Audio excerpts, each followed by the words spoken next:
Imagine for a second that you are finally ready to sell your hard-earned condominium. Right, you've got the buyer lined up and everything. Exactly. The price is locked in, you've packed your boxes, and you're good to go.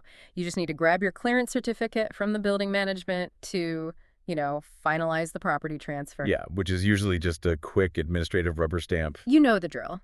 But then you go down to the juristic office, and they just look at you and say, no, you owe us a massive debt. Oh, which is just the absolute definition of a bureaucratic nightmare. It really is. And when you dig into what this supposed debt is actually for, you discover it stems from a general meeting that, legally speaking, never even existed. So suddenly your property is trapped in this, bizarre legal limbo. Held hostage over a phantom debt. So let's unpack this. For today's deep dive, we are digging into a highly instructive and honestly pretty alarming legal crisis. Yeah, the one currently unfolding at the River Haven condominium, right? That's the one. Yeah. As of November 2025, and we have a fascinating stack of sources for this deep dive. We really do. We're looking at official ruling documents from the Bangkok Land Office, some internal condo committee meeting minutes, and several detailed analyses from property law experts. Because the land office just dropped a total bombshell on them. Oh, a massive one. They declared the condo's first and second extraordinary meetings completely void, wiped entirely from the legal record. Right, which turns this into far more than just, your standard homeowners association drama. Totally. What we're analyzing today is really a masterclass in property rights, civil torts, and the very strict, unforgiving boundaries of juristic power. Yeah, it's a perfect case study. It shows the catastrophic mechanical failures that happen when a management committee treats statutory procedural rules as, mere suggestions. We really have some incredibly complex legal mechanics to trace today. We do, but we'll break it down. Yeah. We're going to examine how a localized failure with internal mailboxes triggered this cascading collapse of juristic authority. And we'll dissect why withholding a clearance certificate over a void debt constitutes a major civil offense. Plus the dark criminal liabilities of spending unauthorized funds. Right, and the legal fiction, the time machine fallacy that management is trying to use to dig themselves out of this hole. So let's jump in. The domino effect here is what really stands out to me in the legal briefs. Oh, absolutely. Because the entire collapse traces back to a procedural requirement that, to a layperson might sound pretty trivial. Just the exact method of delivering meeting invitations. Exactly. So let's look closely at that inciting incident, the root legal failure. We are focused on the lead up to the first extraordinary meeting on November 9, 2025. Right. Management needed to call this meeting to propose a special 4-item financial levy. And under Section 423 of the Condominium Act, the mechanism for notification is explicitly defined. Very strictly defined. Right. Invitations must be sent to the registered addresses of the co-owners. But management opted for a shortcut. They sure did. Instead of actually mailing them out, they just walked through the lobby and dropped the invitations into the building's internal physical mailboxes. And by doing that, they fundamentally broke the notification mechanism. Wow.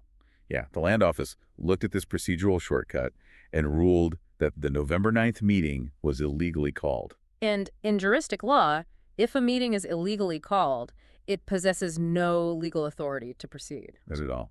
It is void ab initio, which means void from the very beginning. Wait, I want to examine the structural reality of this, though, because why is the land office so unforgiving here? It seems harsh, right? Yeah, to an overworked property manager, dropping notices in the lobby mailboxes probably just seems efficient.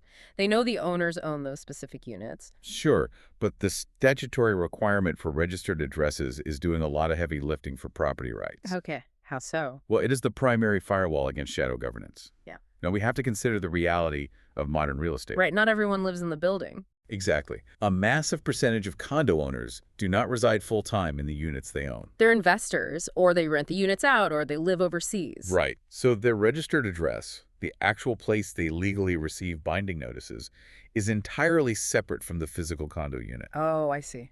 If the law permitted management to simply slip a piece of paper into a lobby mailbox that an investor might check, once every fiscal quarter, it'd be chaos. They could pass whatever they want. Right. A committee could easily pass Massive, debilitating financial levies without the broader ownership ever having a chance to object. Or even attend the meeting. Exactly. So the strict registered address requirement ensures affirmative, trackable legal notification. Okay, that structural firewall makes perfect sense. Yeah. If you bypass it, you are actively disenfranchising the absentee owners. And that procedural failure creates a massive legal vacuum. Which brings us to the mechanics of Section 43, right? Because this is where the dominoes really start falling. Yeah, this is where it gets messy. Usually, there is a safety net for these meetings. Under Section 43, Paragraph 2, if you call a first meeting and fail to secure the necessary quorum, the law allows you to call a second meeting. Right, with much more relaxed attendance rules. Yeah, you don't need to hit that strict quorum threshold to pass general resolutions. And that safety net is crucial for keeping buildings operational when, voter apathy is high. Sure. But here is the brilliant, brutal logic of the land office's ruling. Oh, I know where this is going. Because management utterly failed the notification requirements for the first meeting, that November 9th meeting legally did not occur. Wow. It wasn't a failed meeting, It was a non-entity. Which completely vaporizes their ability to use the relaxed rules for the follow-up meeting. Precisely. When they held their second meeting on November 23, they assumed they were operating under the relaxed rules. But legally, they were actually holding their first validly called meeting. Exactly. Which means they were instantly forced back under the jurisdiction of Paragraph 1, which demands a strict mandatory quorum. At least 1/4 of all co-owner votes, right? Right. And the internal minutes from Riverhaven show they did not even come close to reaching that 1/4 quorum on November 23. Not even close. So the result of that math is absolute zero. No valid meeting, no valid votes. And any resolutions passed in that room are legally entirely hollow. Which brings us to the immediate toxic fallout of that legal vacuum. Because during those invalid meetings, the attendees voted on and passed a special 4-item financial levy. Yeah, they assessed a significant new debt against every single co-owner. But because the land office declared the meetings void, that 4-item levy is also infected by the exact same void status? Right, it has zero statutory basis. It's a phantom debt. Just a ledger entry based on a legal fiction? Exactly. Here's where it gets really interesting, though. The sources indicate the building manager is flat out refusing to delete this phantom debt from the accounting system. Yeah, and the excuse they gave the ownership is just wild. It really is. They claimed that because over 50% of the building already blindly paid the levy, deleting the debt would require them to manually process massive amounts of refunds. And because the computer system still shows this quote-unquote debt next to the names of the people who haven't paid, management is actively withholding their clearance certificates. And for anyone managing property, the clearance certificate is the ultimate choke point. Oh, it really is. It's the statutory proof of no outstanding debt. You literally need it for the land department to transfer a title deed. Right. So by withholding it, management is effectively freezing the asset. Yeah. But blaming limitations in your accounting software or the administrative burden of processing refunds, that's just a legally disastrous excuse to strip someone of their property rights. It's indefensible. Let's look at the civil liability here, because management is walking right into a massive trap under the Civil and Commercial Code. Specifically, Section 812, right? Regarding principal and agent liability. Right, the agency dynamic is critical here. The juristic manager is not some supreme authority. Right, they work for the owners. Exactly. They are an agent appointed to act on behalf of the principals, the co-owners. So when an agent manages the property with such blatant disregard for the rules, actively blocking property transfers over a debt they have been officially told is void, yeah, they are breaching their fiduciary duty. They're causing direct, measurable financial harm to their principals. Which triggers Section 420, the tort liability. Ah, okay. By willfully or negligently causing financial injury, say a seller loses a buyer because the transfer is blocked, or they lose their locked-in interest rate. Right. The manager is actively committing a tort. They are liable for those damages. The jurisprudence on this is incredibly clear, too, in the sources. Oh, very clear. If we look at Supreme Court Ruling 130702558, it establishes the absolute gold standard for this exact friction point. Okay, what does it say? The Supreme Court ruled unequivocally that once a valid debt is cleared, or in this current scenario, once the debt is legally established as void, the juristic person has zero discretionary power to delay. Wow, zero power. Zero. They must issue the clearance certificate immediately. So it is not a favor they grant. It's a strict statutory obligation. Exactly. Refusing to issue it because of internal accounting messes is an actionable, tortious infringement of property rights. The civil liability of withholding that certificate is massive. But honestly, the civil side is actually just the tip of the iceberg once we follow where the actual money went. Oh yeah, this is where it gets really dark. Let's shift from the people whose certificates are being held hostage to the 50% of owners who already paid this phantom debt. Right. The sources raise a deeply concerning question about the physical location of those funds. It is the most urgent variable in the entire crisis. We have 50% of the building who transferred cash for a 4-item levy that does not legally exist. So the immediate question is, has management safely quarantined those funds in a separate holding account? Right, acknowledging they hold unearned, unauthorized revenue, or have they already absorbed that cash into the general operating fund and just, spend it? I was thinking about the mechanism of this, and it essentially operates like a cashier taking your money for a pre-order of a product that doesn't even exist yet. Yeah, that's a good way to look at it. You hand over the cash, and the expectation is that the cash sits safely in the register, held in trust until the product actually arrives. Right. But instead, the cashier takes your pre-order money out back and uses it to pay the store's electricity bill or to buy new shelves. The money is gone before the transaction is even valid. That analogy perfectly isolates the mechanism of misappropriation. Wow. Because legally, if a levy is void from the beginning, those funds never transferred ownership to the juristic person. So who owns it? The original owners. The juristic entity is merely holding other people's money as a bailee. So if management spent those funds, they leap straight out of civil tort territory and land squarely in the realm of criminal liability. Let's dig into the specific statutes the legal analysts cited in the briefs. Okay. We are looking at Criminal Code Section 352, which covers embezzlement, and Section 353, which covers breach of trust. Those are heavy charges. Under Section 352, the mechanics of embezzlement are triggered when someone is entrusted with the property of another, and they dishonestly convert that property to their own use. Or the use of a third party. Right. So if the management committee took this quarantined money that legally must be held for a refund because the collection basis was void, Yeah. and they dispersed it to contractors or spent it on unauthorized building upgrades, that constitutes conversion. Wait, even if they spent the money on something that objectively benefits the building? Yeah. Like say they use the void funds to fix a leaking roof. That's still a risk. It is a massive risk, which is where Section 353 breach of trust comes into play. Okay, how does that work? Well, Section 353 specifically targets individuals entrusted to manage the property or business of others.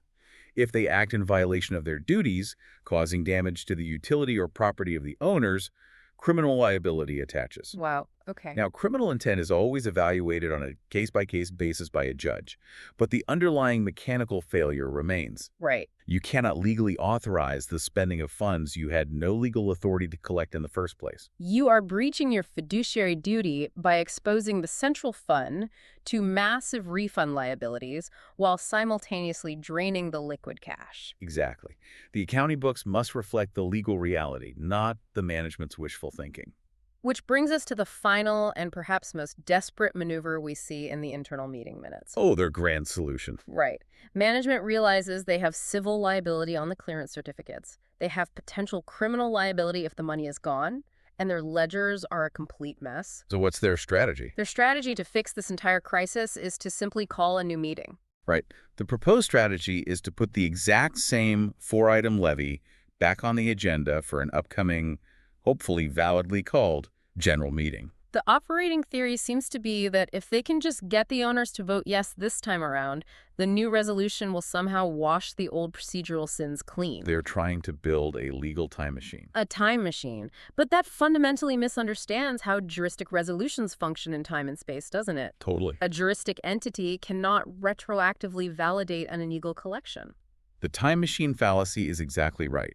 The core mechanical rule of juristic governance is that a new meeting cannot retroactively legalize an old void resolution. Okay, let's trace the timeline on that. Sure. If they successfully hold a mathematically valid meeting today, and they vote to pass this 4-item levy, that levy only becomes legally active from today forward. Right. It possesses absolutely no retroactive power to erase the fact that the money they collected 3 months ago was collected illegally and held without authorization. The legal experts in our sources refer to this tactic using a specific concept of tying your hands or forcing a situation. Yeah, forced compliance, basically. Right. Management is trying to engineer a scenario where the owners feel compelled to just legitimize the past mistake to make the headache go away. But the accounting mechanics don't allow for that kind of sloppy, retroactive blending. They don't. They absolutely do not. Before a single vote can be cast at this new meeting, management is legally required to resolve the structural reality of the void funds. What do they have to do? Well, first, they have to clearly establish the voting status of those who already paid. Right.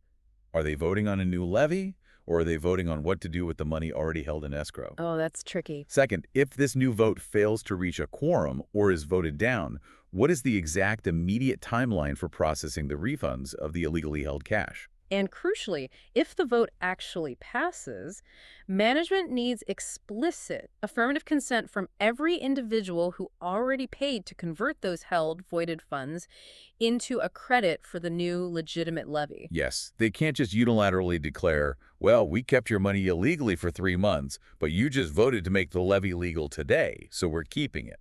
Right. That requires an affirmative accounting transfer approved by the owner of the funds. The legal analysts in our sources outline a very strict, necessary path back to legal compliance, and it requires total administrative transparency. What's step one? Step 1, management must immediately suspend the void debt in their accounting software. Stop the bleeding. Right. They must stop holding the clearance certificates hostage and comply with the Supreme Court ruling. Stop the civil torts. And step two? They must physically separate every single unit of currency collected from that void levy into a distinct quarantined ledger account, acknowledging it as a liability, not revenue. And step three, which is the transparency hurdle, they must present a full, unredacted accounting of all expenses. Oh, absolutely. Like if they dipped into those void funds to pay building expenses, they must show the receipts, explain the shortfall, and articulate exactly what legal authority they believe they were operating under. When they authorize the disbursement of unearned funds, yeah, Wow. it is the only way to reconstruct the legal foundation of the building's finances.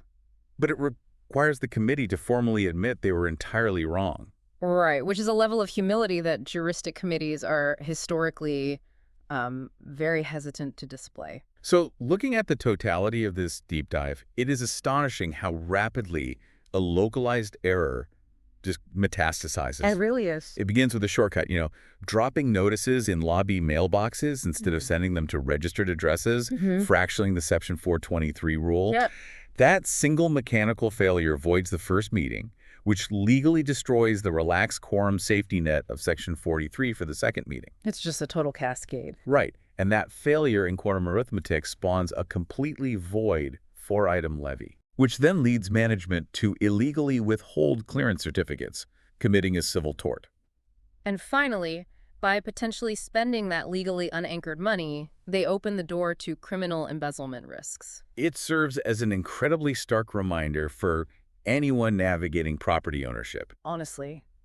The procedural rules governing homeowners associations and juristic persons, like mailing notices, the quorum mathematics, the agenda setting. They aren't just bureaucratic red tape. No, they are the structural load-bearing walls protecting your property rights. Wow. When a management committee decides those rules are too cumbersome to follow, it is your asset that takes the structural damage. Which leaves us with a fascinating, broader structural question to think about for you, the listener. Definitely. We increasingly live in properties governed by these juristic committees, and as this case study shows, they often operate like micro-governments. Very true. They're assessing taxes, imposing liens, and controlling the right to transfer property.